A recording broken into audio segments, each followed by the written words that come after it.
Aapki ಅದಾಲತ್ನಲ್ಲಿ producer, director ಮತ್ತು actor Firoz Khan ಮೇಲೆ ಇರುವ ಆರೋಪ.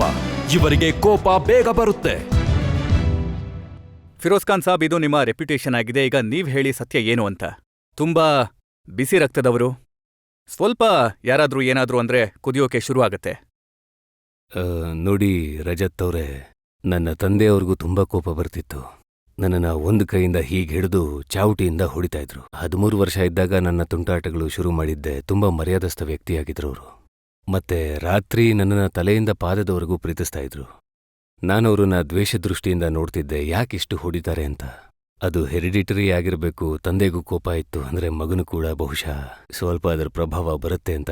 ಆದ್ರೆ ನೀವು 13 ವರ್ಷದ ವಯಸ್ಸಿಗೆ ನಿಮ್ಮ ತುಂಟಾಟಗಳನ್ನ ಶುರು ಮಾಡಿದ್ರಿ. ಅದರ ಕಾರಣದಿಂದ ನಿಮ್ಗೆ ಏಟ್ ಬೀಳ್ತಿತ್ತು. ಇಲ್ಲಿ ತನಕ ಸುಧಾರಿಸಿಲ್ಲ, ಇನ್ನೂ ಕೂಡ ನಿಮ್ಮ ತುಂಟಾಟಗಳು ನಡೀತಾನೆ ಇದೆ.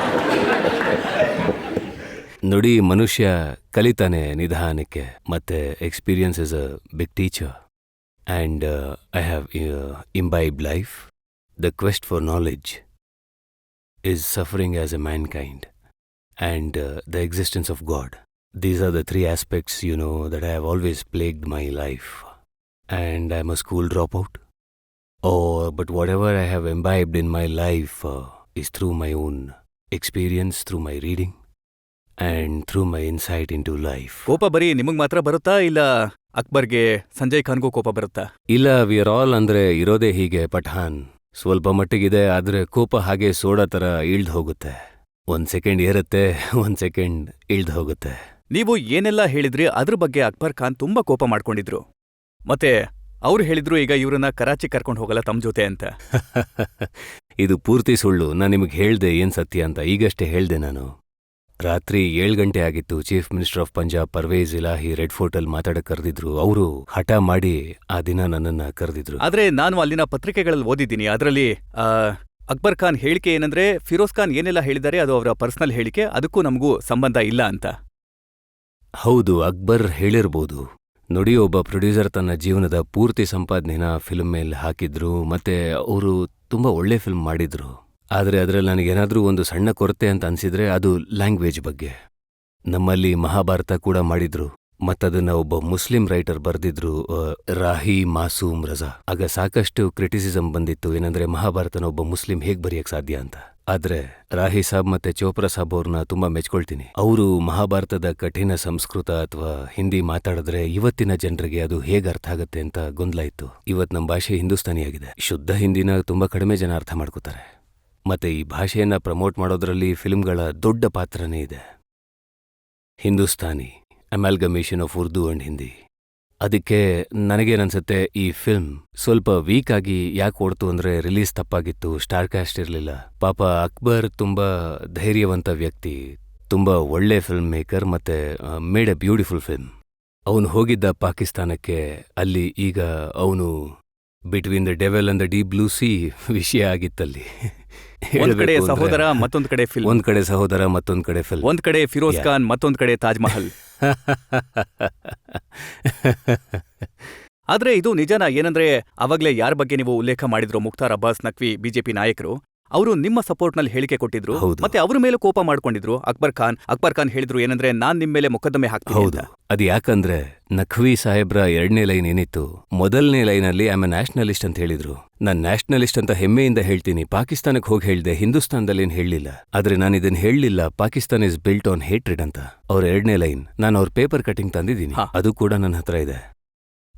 ನಖ್ವಿ ಸಾಹೇಬ್ರದು. ನಾನು ನಿಮ್ಗೋಸ್ಕರ ಎಲ್ಲ ಫ್ಯಾಕ್ಟ್ಸ್ ತಂದೆ, ಯಾಕೆಂದ್ರೆ ನಾನು ನಿಮ್ಮನ್ನ ತುಂಬಾ ಗೌರವಿಸ್ತೀನಿ ಆಸ್ ಅನ್ ಆಂಕರ್ ಅಂಡ್ ನಿಮ್ಮ ದೊಡ್ಡ ಫ್ಯಾನ್ ಆಗಿದ್ದೀನಿ. ನಾನಿದನ್ನ ಹೇಳ್ತಾ ಇದ್ದೀನಿ. ಅಕ್ಬರ್ ಇದಕ್ಕೆ ಕೋಪ ಮಾಡ್ಕೊಂಡಿದ್ದ. ಈ ಸ್ಟೇಟ್ಮೆಂಟ್ ಏನು ಅಂತ ಸರಿ ನೀವು ಹೇಳಿದ್ರಿ, ಹೊಗಳಿದ್ರಿ, ಅದಕ್ಕೆ ನಾನು ಥ್ಯಾಂಕ್ಸ್ ಹೇಳ್ತೀನಿ. ನನಗೆ ನಖ್ವಿ ಸಾಬ್ ಮೆಚ್ಚುಗೆ ಕೊಟ್ಟಿದ್ರು, ನಾನು ನ್ಯಾಷನಲಿಸ್ಟ್ ಅಂತ am. But I don't become A nationalist by criticising another country. You see, I am proud of my own country, so I should also praise another country for what it is doing good. If it is doing something bad, I would say a few words. I mean, I'm a free man, I can speak, but I never spoke to hurt the sentiments of the Pakistani, because they gave me so much love. They gave so much love, I have tears in my eyes. ಇಲ್ಲಿ ನೋಡಿ, ನಖ್ವಿ ಸಾಬ್ ಅವರ news ಇದೆ. BJP on Sunday hailed actor Firoz Khan as a true nationalist for his reported criticism of Pakistan or the condition of Muslims in the Islamic country. ಇದನ್ನ ನಾನು ಹೇಳೇ ಇಲ್ಲ. ನೀವ್ ಹೇಳ್ತಾ ಇರೋದೇನಂದ್ರೆ ಇವರು ನಿಮ್ಮ ಹೇಳಿಕೆಗಳಿಗೆ ಸ್ವಲ್ಪ ಮೆಣಸು ಮಸಾಲೆ ಹಾಕಿ ಪ್ರಸ್ತುತಪಡಿಸಿದ್ದಾರೆ ಅಂತ. ಹೌದು, ಎಷ್ಟು ಮೆಣಸು ಹಾಕಿದ್ದಾರೆ ಅಂದ್ರೆ ಪೂರ್ತಿ ಬಾಯೇ ಸುಟ್ಟೋಯ್ತು ಜನರದ್ದು. ಬಿಜೆಪಿ ವೈಸ್ ಮೆಣಸು ಅಂದ್ರೆ ನಿಮ್ಮ ಬಾಯಿ ಸುಟ್ಟೋಯ್ತು ಮತ್ತೆ ಪಾಕಿಸ್ತಾನಿಯರಿಗೆ ಮಸಾಲೆ ಸಿಕ್ತು.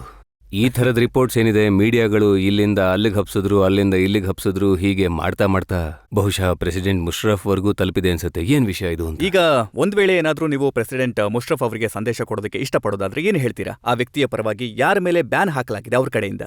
ನಾನು ಏನ್ ಹೇಳ್ತೀನಿ ಅಂದ್ರೆ, it is right to have done so, but I would say it is not fair. Because first of all I am a fan of president Musharraf, because is not only a military leader, is a statesman. And he has got a vision for Pakistan. ನೀವು ಅವ್ರಿಗೆ ನೆನಪು ಮಾಡ್ಲಿಲ್ವಾ? ಏನಂದ್ರೆ ನೀವು ಮೊದಲ producer director ಆಗಿದ್ದೀರಾ, ಯಾರು ಒಬ್ಬ ಪಾಕಿಸ್ತಾನಿ ಹುಡುಗಿಗೆ ಹಿಂದಿ ಸಿನಿಮಾಗಳಲ್ಲಿ ಹಾಡು ಹಾಡೋದಕ್ಕೆ ಚಾನ್ಸ್ ಕೊಟ್ಟಿದ್ರಿ ಅಂತ. ಈಗೇನಾದ್ರೂ ಅವಕಾಶ ಸಿಕ್ಕಿದ್ರೆ, ಇನ್ಶಾಲ್ಲಾ ಚಾನ್ಸ್ ಸಿಕ್ಕಿದ್ರೆ ಖಂಡಿತ ನೆನಪು ಮಾಡ್ತೀನಿ ರಜತ್ ಅವ್ರೆ. ಯಾವುದೇ ಅನುಮಾನ ಇಲ್ಲ. I will definitely tell. I am sure I am gonna meet him somewhere. ಮತ್ತೆ ಈ ವಿಷಯನ ಅವ್ರಿಗೆ ತಪ್ಪಾಗಿ ನನ್ನ ಪ್ರಕಾರ ತಲುಪಿಸಲಾಗಿದೆ. ನಮ್ಮ ರೆಕಾರ್ಡ್ಸ್ ಅಲ್ಲಿದೆ ಏನಂದ್ರೆ 1980ನಲ್ಲಿ ನೀವು ನಾಜಿಯಾ ಹಸನ್ ಅವರನ್ನ ಇನ್ವೈಟ್ ಮಾಡಿದ್ರಿ. ಹೌದು, ಮೊದಲನೇ ಬಾರಿಗೆ ನಾನು ಡಬಲ್ ಟ್ರ್ಯಾಕ್ ಮಾಡಿದ್ದೆ ನನ್ನ ಫಿಲ್ಮ್ಗಳಲ್ಲಿ ಧ್ವನಿಯನ್ನ. ನೇಸಲ್ ಕ್ವಾಲಿಟಿ ಇತ್ತು ನಾಜಿಯಾ ಸಿಂಗಿಂಗ್ ಅಲ್ಲಿ.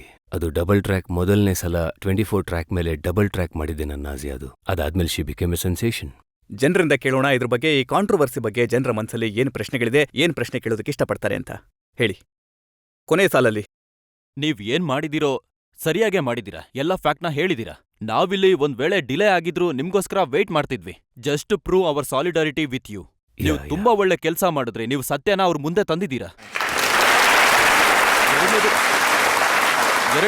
ಎರಡನೇ ವಿಷಯ ಅಂದ್ರೆ, ನೀವು ಆ ಫಿಲ್ಮ್ ಇಂಡಸ್ಟ್ರಿನ ರೆಪ್ರೆಸೆಂಟ್ ಮಾಡ್ತಾ ಇದ್ದೀರಾ. ಯಾರು ಪಾಕಿಸ್ತಾನ ಕಲಾವಿದರನ್ನ ಇಲ್ಲಿ ಸ್ಟಾರ್ ಮಾಡಿದ್ದಾರೆ ಅವರನ್ನ. ಅಕ್ರಾಸ್ ದ ಬಾರ್ಡರ್ ಅವ್ರು ಇಲ್ಲಿಗೆ ಬಂದು ಫಿಲ್ಮ್ಗಳಲ್ಲಿ ಕೆಲಸ ಮಾಡಿದ್ದಾರೆ, ಗಜಲ್ ಸಿಂಗರ್ಸ್ ಆಗಿದ್ದಾರೆ. ಇವಾಗ ಅವ್ರ ಸರದಿ ಏನಂದ್ರೆ, ಅವ್ರು ಓಪನ್ ಆಗಿ ಬಂದು ಅಲ್ಲಿ ಸಪೋರ್ಟ್ ಮಾಡ್ಬೇಕು. ಈ ವ್ಯಕ್ತಿ ಯಾವ ತಪ್ಪು ಮಾಡಿಲ್ಲ, ಇವ್ರು ಸತ್ಯ ಹೇಳಿದ್ದಾರೆ ಅಂತ. ಮತ್ ಇವಾಗ ಇವ್ರಿಗೆ ಏನಾಗಿದೆಯೋ ಅದೆಲ್ಲ ಅನ್ಯಾಯ ಅಂತ ಹೇಳ್ಬೇಕು ಅಷ್ಟೇ.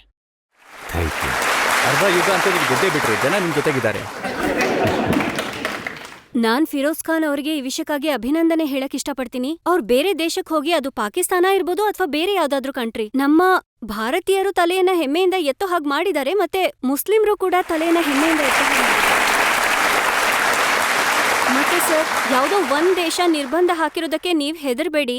ಹಿಂದೂಸ್ತಾನದ ಎಲ್ಲಾ ಜನತೆ ನಿಮ್ ಜೊತೆ ಇದ್ದಾರೆ, ಮುಸ್ಲಿಂ ಸಮಾಜ ನಿಮ್ ಜೊತೆಗಿದೆ. ನೀವ್ ಇದೇ ರೀತಿ ಯಾವಾಗ್ಲೂ ನಾವು ತಲೆ ಎತ್ತೋ ಹಾಗೆ ಮಾಡ್ತೀರಿ ಅನ್ನೋ ನಂಬಿಕೆ ನಿಮ್ಮ ಮೇಲಿದೆ.